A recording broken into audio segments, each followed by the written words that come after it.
Hello grade 12th, welcome to my YouTube channel. So we were doing the chapter matrices. In the previous video we did only introduction. Today in this video we are going to discuss about the types of matrices, right? First of all, take a look how many types we have. First type is column matrix, second is row matrix, third is square matrix, fourth one is diagonal matrix, fifth is scalar matrix, sixth type is identity matrix, and seventh type is zero matrix, or you can say null matrix. Now one by one I am going to discuss each and every type with the examples. So let us start. So students, what is column matrix? Which consist only one column. देखो name से ही clear हो रहा है, which consist only one column, but the rows can be large in numbers. Rows कितनी भी हो सकती हैं. For example A B C, अगर आप चेक करोगे कि यहाँ पर सिर्फ एक ही कॉलम बन रहा है, लेकिन रोज मेरे पास यहाँ पर 3 है, रो 1, रो 2 एंड रो 3. तो इस मैट्रिक्स को मैं एक्सप्रेस करूँगी. देखो मैट्रिक्स को एक्सप्रेस करते हैं m क्रॉस n से, where m is row and n is column. तो इस मैट्रिक्स को मैं लिखूँगी 3 क्रॉस 1. सिमिलरली अगर हम ये मैट्रिक्स देखें तो यहाँ पर कॉलम 1 है, रोज़ हमारे पास 4 रोज़ हैं. This matrix is 4 cross 1. तो कोई भी मैट्रिक्स जिसको हम m क्रॉस 1 से डिनोट करेंगे, any matrix in the form, any matrix having order, you can say having order m cross 1 is column matrix, right? column matrix. ठीक है. तो इसमें एक पर्टिकुलर केस अगर हम ले 1, जैसे 1 का 1 कॉलम है 1 रो है, तो ये एक मैट्रिक्स कॉलम मैट्रिक्स भी है एज वेल एज ये रो मैट्रिक्स भी है. तो अभी हम नेक्स्ट रो मैट्रिक्स डिस्कस करते हैं. Come to the next point. ये डेफिनेशंस बेटा क्लियर होनी चाहिए, एमसीक्यूज में बहुत हेल्प करती हैं. Now please write down the definition of row matrix. A matrix which consists only one row. ठीक है. तो but columns can be large in number. तो सिंपल है. तो 1 रो होनी चाहिए यहाँ पर. कॉलम्स आपके कितने भी ज़्यादा हो सकते हैं. तो अगर मैं इस मैट्रिक्स का नेम लिखना चाहूँ 1 2 3, अगर आप देखोगे कि यहाँ पर रो एक ही है, तो ये कैसे लिखा जाएगा 1 क्रॉस 3, और ये कैसे लिखोगे 1 क्रॉस 2. तो in general 1 cross n ordered matrix is row matrix. ठीक है. तो आपने ये याद रखना है कि जो कॉलम मैट्रिक्स है उसको आप लिखते हो m क्रॉस 1, ये है आपका कॉलम मैट्रिक्स, और 1 cross n is your row matrix. ठीक है. तो ये क्लियर होना चाहिए, क्योंकि देखो अगर मैं आपको बता दूंगी ना कि रो मैट्रिक्स लिखो तो आप इजीली लिख दोगे. अगर आपको ये स्टेटमेंट आ गई एमसीक्यू में कि m क्रॉस 1 किसको रिप्रेजेंट कर रहा है और 1 क्रॉस n किसको रिप्रेजेंट कर रहा है, तो वहाँ पर आप कंफ्यूज हो सकते हो. ठीक है. Come to the next type. So students, your square matrix is when the number of rows is equals to the number of columns. That matrix is called the square matrix. तो यहाँ पर rows and columns same होंगे. 2 cross 2, 3 cross 3 are the ordered. अगर आप ये लेते हो तो ये आपकी एग्जाम्पल है लाइक 2 3 1 3. तो यहाँ पर चेक करो 2 क्रॉस 2 का मैट्रिक्स है. जैसे आपका फ़ोन का पैटर्न, वो भी आपका स्क्वायर मैट्रिक्स ही बनता है, like ABC DEF GHI. This is also 3 cross 3 matrix. It is also square matrix, right. तो ये एग्जांपल्स हैं स्क्वायर मैट्रिक्स की. आगे जितना भी हमने स्टडी करनी है मैक्सिमम हमारी स्क्वायर मैट्रिक्स पर ही होती हैं. तो this is very important matrix in the point of view of linear equations. वहाँ पर हमारे स्क्वायर मैट्रिक्स ही बनते हैं. अगर हमें दूसरा मैट्रिक्स दिया हो rectangular matrix like m cross n, जहाँ पर m और n इक्वल ना हो, तो आप बेटा ये भी देख लो कि अगर m और n, अगर तो आपके पास m और n इक्वल है तो आप उसको स्क्वायर मैट्रिक्स कहोगे. अगर m is not equal to n, मतलब rows and columns are not equal, तो आप उसको बोलोगे rectangular matrix. It is called rectangular matrix, right.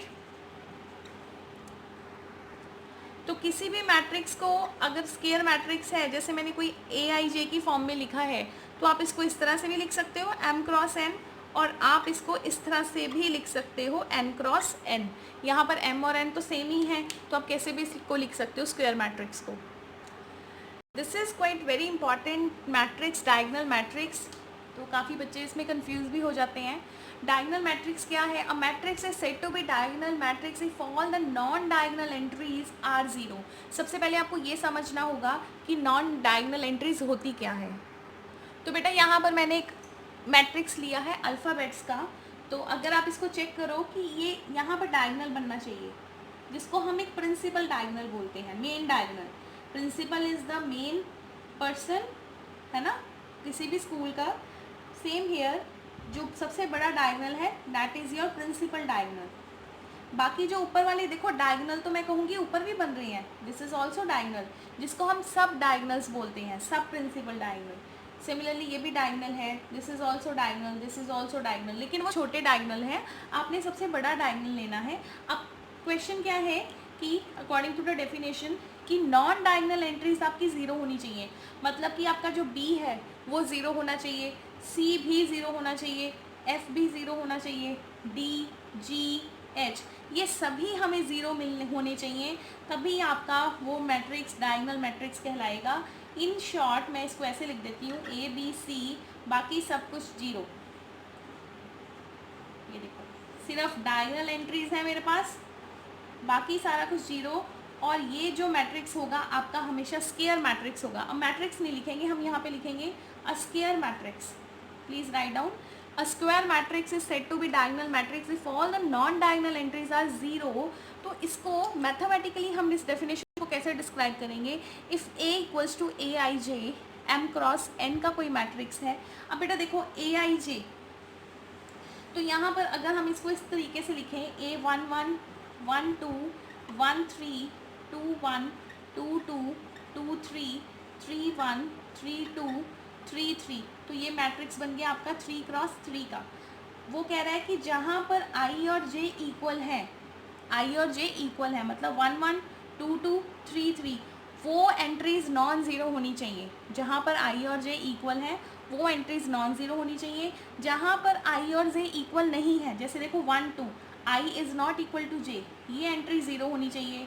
I is not equal to J, zero. I is not equal to J, zero. 3 is not equal to 2, zero. 3 1 0, 2 1 0। तो it means जहाँ पर 1 1 2 2 3 3 4 4 5 5 होगा वो entries आपकी नॉन ज़ीरो होंगी। और जहाँ पर 2 1 3 1, जहाँ पर आई और जे इक्वल नहीं होंगे वो एंट्रीज आपकी ज़ीरो होंगी, राइट। तो ये डेफिनेशन थी। ये पॉइंट यहाँ पर ज़्यादा इंपॉर्टेंट मैं कहूँगी, क्वेश्चन यहाँ से आएगा, ये तो बेटा सबको ही पता है, ठीक है, क्वेश्चन यहाँ से बनता है। दूसरी बात मैं आपको ये बता दूँ कि अगर आप ये एंट्रीज भी ज़ीरो ले लेते हो, ये एंट्रीज भी ज़ीरो ले लेते हैं, तब भी हम इसको डायगनल मैट्रिक्स बोल सकते हैं, क्योंकि ये एंट्री ज़ीरो भी हो सकती हैं। ये एंट्रीज जो है रियल नंबर्स को बिलोंग करती हैं, ज़ीरो भी हो सकती हैं। तो आगे जब हम नल मैट्रिक्स और ज़ीरो मैट्रिक्स के बारे में डिस्कस करेंगे then I will tell you. So this is about the diagonal matrix. ये बहुत अच्छे से आपको क्लियर होना चाहिए कि ये मैंने क्या लिखा है, ए आई जे और equal to zero and A I J is not equal to zero. Come to the next matrix. तो बेटा next matrix is also very important, scalar matrix. Scalar से मतलब कॉन्स्टेंट्स का नहीं है यहाँ पर। स्केलर मैट्रिक्स क्या है? अ स्क्वायर मैट्रिक्स। देखो स्केलर मैट्रिक्स भी तभी मिलेगा आपको जब आपके पास स्क्वायर मैट्रिक्स होगा। तो scalar matrix a square matrix is said to be scalar matrix if the diagonal entries are same, and the non-diagonal entries are zero. Non diagonal entries are zero. देखो diagonal matrix में भी non zero entries आपकी zero थी, लेकिन वहाँ पर diagonal entries different हो सकती हैं, सेम नहीं थी डायगनल मैट्रिक्स में, ठीक है। तो स्केलर मैट्रिक्स एक सब पार्ट हो गया डायगनल मैट्रिक्स का, कि अगर आपको डायगनल एंट्रीज इक्वल दी हुई हैं तो हम उस मैट्रिक्स को क्या बोलेंगे? Scalar matrix. तो इसी को अगर डेफिनेशन मैथमेटिकली अगर हमने लिखना है, let A equals to A I J M cross N is a square matrix. A I J किसके इक्वल होगा? K. If I is equal to J for all K belongs to R. देखो इसका क्या मतलब है कि इसको भी के ले लो, इसको भी के ले लो, इसको भी के ले लो, और जब आपका आई और जे इक्वल नहीं है तो वो सारी एंट्रीज हमारे पास क्या होंगी? ज़ीरो, ठीक है। तो ये एंट्रीज हमारी सेम होनी चाहिए, राइट। तो और भी एग्जाम्पल आप कर सकते हो, like √2 √2 √2 0 0 0 0 0 0 and 0। This is also m cross n matrix. तो बेटा ये याद रखना है, स्केलर मैट्रिक्स स्टूडेंट्स भूल जाते हैं, नहीं याद रहता। Diagonal entries are same and the rest of the entries will be 0। तो बेटा नेक्स्ट डेफिनेशन है हमारी identity matrix, again important one. What is identity matrix? Again you need a square matrix. Diagonal scalar, स्केलर और identity matrix ये सारे हमारे पास स्केयर मैट्रिक्स की ही टाइप्स हैं, right. Square matrix is said to be identity matrix if all the diagonal entries are equal to 1, that is more important. वहाँ पर स्केलर था, स्केलर मतलब कोई भी नंबर हो सकता है, यहाँ पर 1 आ गया, ठीक है। All the diagonal entries are equal to 1 and non diagonal entries are 0, ठीक है। तो वही काम चल रहा है, डायगोनल वाला ही चल रहा है, ठीक है। डायगोनल में कुछ भी ले रहे थे, स्केलर में डायगोनल बिल्कुल सेम ले रहे थे, आइडेंटिटी में आप 1 ले रहे हो डायगोनल को, ठीक है। तो मैथमेटिकली आप कैसे लिखोगे? a equals to aij m cross m, sorry not m, m cross m। बेटा पीछे भी मैंने कहीं पे लिख दिया होगा ना, अगर स्केयर मैट्रिक्स पे m क्रॉस n, तो उसको ठीक कर लेना, ठीक है। तो aij क्या होगा? 0 if i is not equal to j। aij किसके इक्वल होगा? 1 के इक्वल होगा if i equals to j, right. So this is your identity matrix. तो इसकी एग्जाम्पल ये बन गई, एग्जाम्पल नहीं स्टैंडर्ड है ये, 1 0 0 0 1 0 0 0 1। अच्छा देखो आइडेंटिटी का मतलब क्या होता है? आइडेंटिटी वो नंबर होता है जिसको प्लस करने पर या माइनस करने पर उस नंबर को कोई फ़र्क नहीं पड़ता। जैसे सपोज मैं आपको एक नंबर देती हूँ 2 में आप क्या प्लस करते हो? 0 करते हो तो आपको 2 मिलता है। 2 में आप क्या मल्टीप्लाई करते हो कि आपको 2 ही मिलेगा, दैट इज इक्वल टू 1। तो मीन्स कि आइडेंटिटी एडिशन में 0 है, मल्टीप्लिकेशन में 1 है। सिमिलरली मैट्रिक्स की भी आइडेंटिटी होगी कि एक मैट्रिक्स में आप क्या प्लस करोगे कि उस मैट्रिक्स को कोई फ़र्क ही ना पड़े, या एक मैट्रिक्स को किससे मल्टीप्लाई करोगे कि उस मैट्रिक्स को कोई फ़र्क ही ना पड़े। तो उस आइडेंटिटी मैट्रिक्स को आप इस तरह से लिखोगे 1 0 0 0 1 0 एंड 0 0 1, राइट। तो क्योंकि अगर आप इस मैट्रिक्स को, आइडेंटिटी मैट्रिक्स को किसी भी मैट्रिक्स के साथ मल्टीप्लाई करते हो तो आपको वहाँ पर कोई फ़र्क नहीं पड़ता।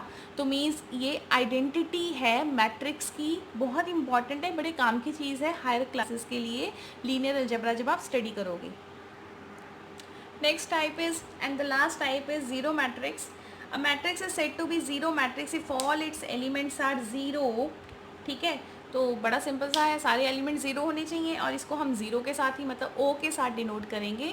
This matrix is called zero matrix. और बेटा ये ऐसा मैट्रिक्स है जिसको किसी मैट्रिक्स में प्लस करने पर उस मैट्रिक्स को कोई फ़र्क नहीं पड़ेगा। इट मीन्स अगर मैं अंडर एडिशन की बात करूँ, जैसे देखो 2 + 0 = 2, अगर मुझे ये कोई मैट्रिक्स दिया गया है, इसमें मैं आइडेंटिटी यहाँ पे 0 है, मतलब इसमें मैं ज़ीरो को ऐड करूँगी तो मुझे वही वाला मैट्रिक्स मिल जाएगा। तो ये भी एक एज आइडेंटिटी काम करता है, लेकिन identity under addition. So students, revise all these types. Thank you for the today.